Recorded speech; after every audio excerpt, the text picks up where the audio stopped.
ही कहा अर्वांग देवा अभिवर्तनेन, पहले बहुत कुछ हो चुका था, उसके बाद तो ये शक्तियां देव रूप में हमने जिसको कहा वो आई। यहाँ आकर के वो व्याख्या समझ में आती है, उस वैदिक मंत्र का यहाँ अर्थ समझ में आता है। तो इस तरह से करते करते ये जो तत्व आ गए, मनुष्य आ गया, तो सारी सृष्टि जो हमें दिखी,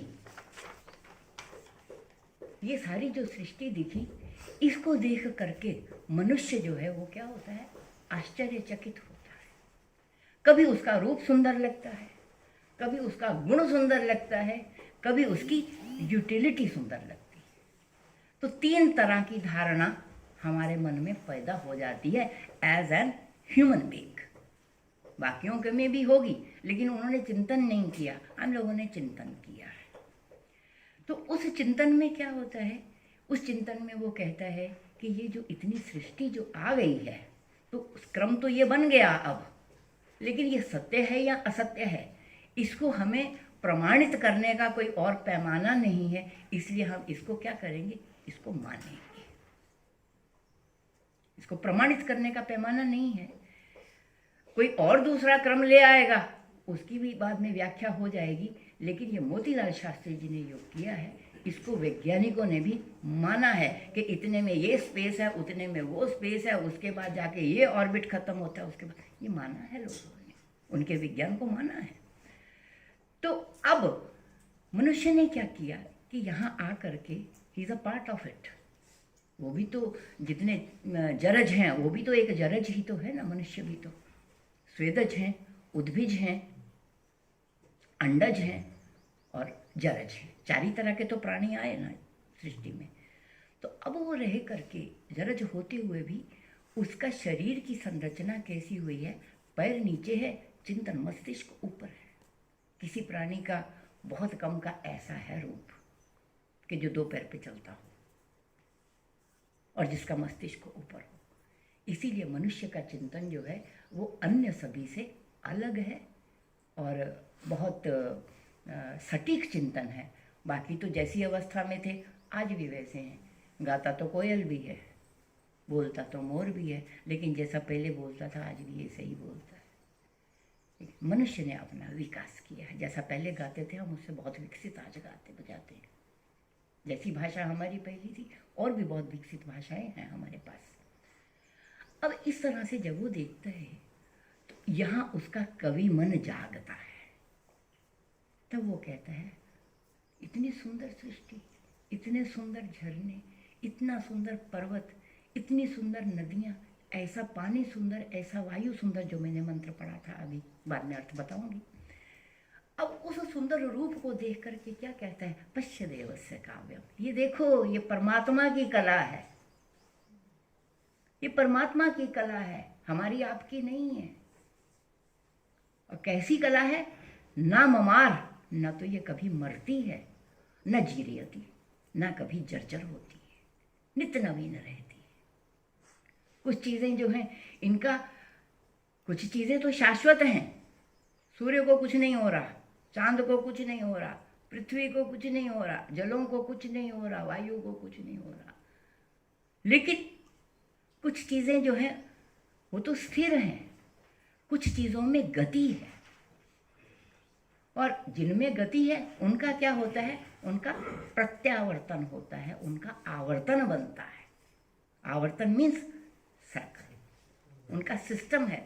तभी आज हम टर्मिनोलॉजी में इस्तेमाल करते हैं, मात्राओं का जो एक आवर्तन बनता है तो वही हमारा साइकिल समय चक्र बनता है। रिदम में वही आवर्तन हम इस्तेमाल करते हैं। तो ये आवर्तन शब्द कहाँ है कि काल का प्रत्यावर्तन होता है प्रकृति में। आज बरसात है, कल शरद होगी, फिर बसंत होगा, फिर ग्रीष्म होगा। तो ये ऋतुओं का क्या है, ये काल चक्र का ये प्रत्यावर्तन होता है। तो एक तो वो अपने स्थिर रूप में जो स्थित है, सूर्य चांद इत्यादि, उनकी भी अपनी अपनी गति है चलने की, सूर्य के अलावा।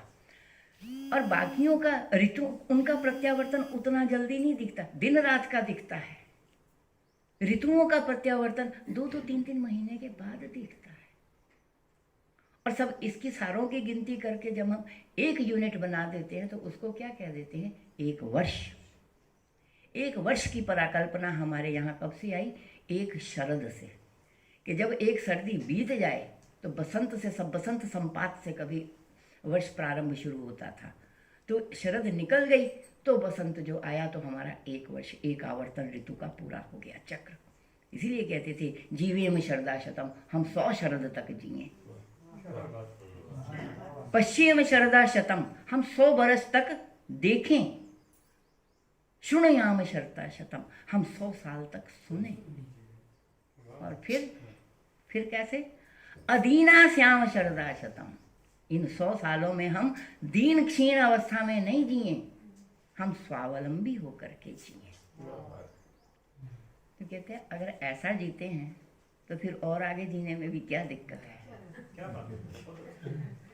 फिर वो कहता है अदीना श्याम शरदा शतम, ये शर्त अगर है हमारे पास तो वो कहता है भूयो शरदा शतात, फिर हम तो और भी भूयो उससे ज्यादा भी शतात, शत से और भी ऊपर भी जिए तो कोई चिंता नहीं। तो ये एक स्वस्थ कल्पना जीवन के प्रति, हमारे यहाँ सुसाइड नाम की चीज नहीं है, हमारे यहाँ डाइवोर्स नाम की चीज नहीं है। क्यों? प्रकृति पुरुष का योग हमने नेचर से सीखा है। इसलिए हम एक बार जुड़ करके टूटना नहीं जानते, हम जुड़ना जानते।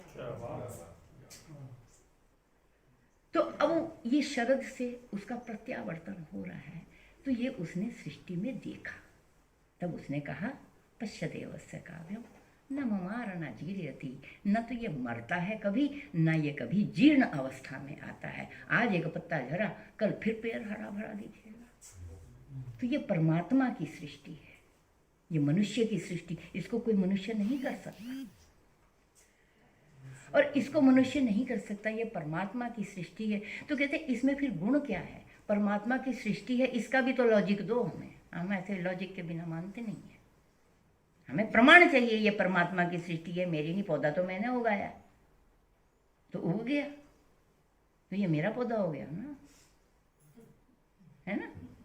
नहीं, ये छोटा चिंतन है। बड़ा चिंतन ये है, ये छोटा चिंतन है। बड़ा चिंतन क्या है? जो सिद्धांत कहा है ऋषि ने, तत्सृष्टवा तदेवानुप्राविशत, तत्सृष्टवा, उसको सृष्टि करके, बना करके, तदेव अनुप्राविशत, उसमें वो खुद घुस जाता है। तब हम कहते हैं यत ब्रह्मांडे तत् पिंडे, जो वो ब्रह्म है वही ये जीव है। तब हमारा एकाकृत होता है कि जिसने ये सारी सृष्टि रचाई है तो वो उस सारे तत्वों में क्या है? तदानुप्रविशत, वो उसमें घुस जाता है स्वयं। ये मनुष्य की सृष्टि में नहीं हो सकता। एक कंप्यूटर बनाओ, दूसरा कंप्यूटर बनाओ, दोनों को पास रखो, आज तक कभी छोटा लैपटॉप पैदा नहीं हुआ।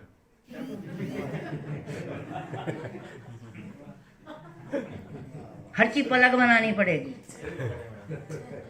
परमात्मा ने ऐसा नहीं किया। परमात्मा ने जिसको बनाया एक चिप उसके अंदर डाल दिया बीज रूप में,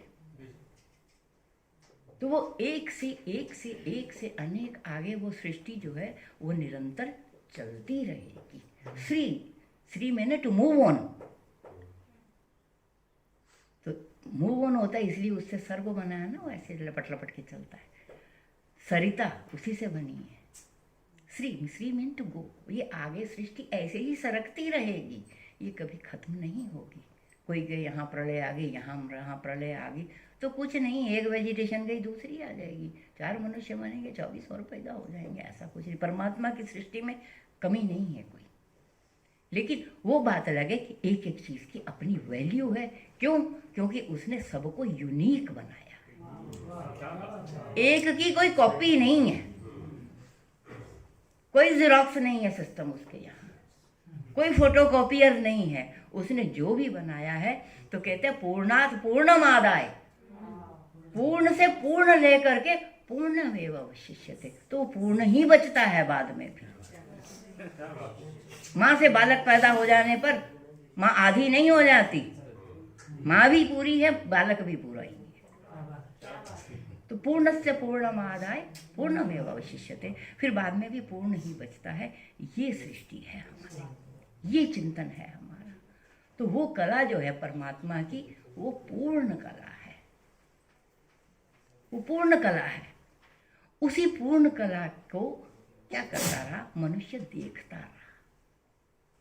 कभी सूर्य आ गया, कभी चांद आ गया, कभी बारिश आ गई, कभी पानी आ गया, पता नहीं क्या क्या आ गया, उसको सहता रहा, उसके अगेंस्ट रेजिस्ट भी करता रहा और उसका चिंतन भी करता रहा, और ये भी जान लिया कि ये मेरे से पावरफुल ज़्यादा है,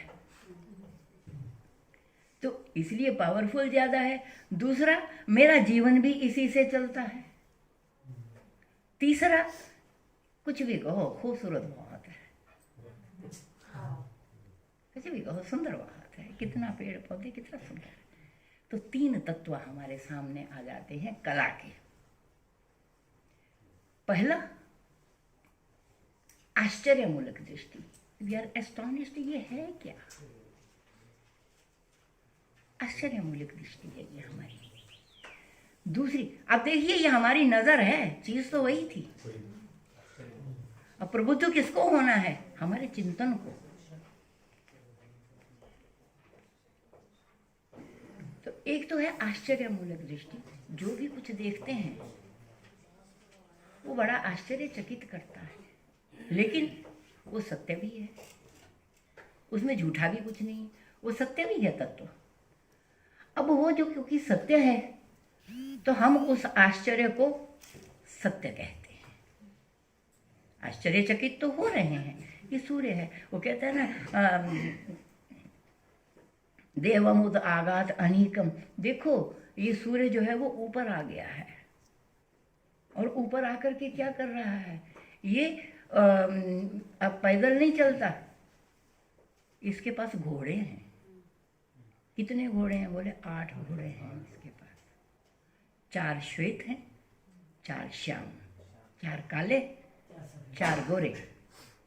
और इस पर चाहता हुआ क्या करता है? वो इस पर चलता है, और इस पर जब चलता है तो उसकी जो रेज हैं, उसकी दाढ़ी उसको कहा है, उसकी दाढ़ी जो है वो नीचे पृथ्वी तक जाती है, इतनी लंबी दाढ़ी है उसकी।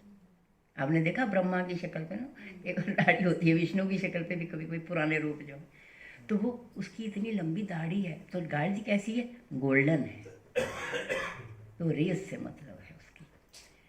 और सूर्य से याति भुवनानि पश्यन्, वो तीनों